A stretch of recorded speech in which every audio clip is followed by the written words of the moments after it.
Rajkot civil hospital સૌરાષ્ટ્રનું સૌથી મોટી hospital છે અને અત્યારે જે મિશ્રિત ઋતુને કારણે સવારે ઠંડાનું વાતાવરણ હોય, પછી બપોરે એટલું બધું તડકો હોય, એટલે મિશ્રિત ઋતુને કારણે જે અત્યારે જે રોગચાળાનું કેસ છે આમાં એટલું બધું વધારે નથી.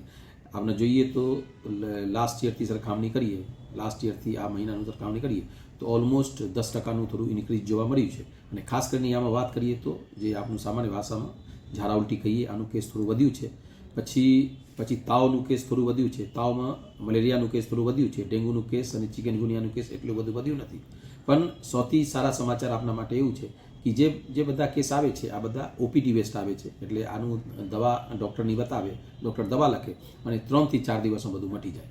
ઇન્ડોર થતું જ નથી, દાખલ થતું જ નથી. એટલે આપણા માટે સૌથી સારા સમાચાર છે.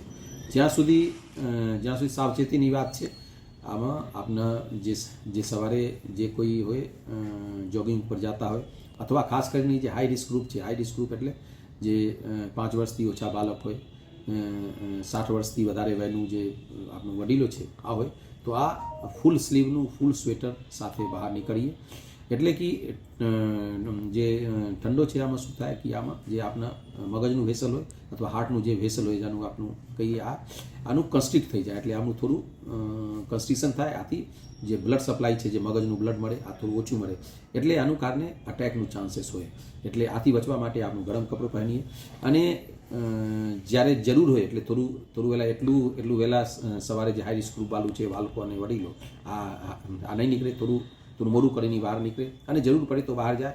બપોરે જવાનું કંઈ વાંધો નથી, પણ સવારે અને હાજે જ્યારે થોડું ટેમ્પરેચર ઓછું થાય છે ત્યારે ખાસ ખ્યાલ રાખે. અને ગરમ પાણી અને નહાય તો પણ ગરમ પાણીથી, પીવે તો ગરમ પાણીથી. તો એવું થોડું આપણું રાખીએ સાવચેતી.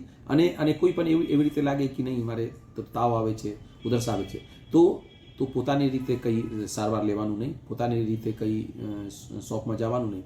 ડૉક્ટરને એકવાર બતાવી દે અને પછી દવા લે. તો આ સાવચેતી આપણું રાખીએ તો આ જે મિશ્રિત છે આથી આપણે બચી શકીએ.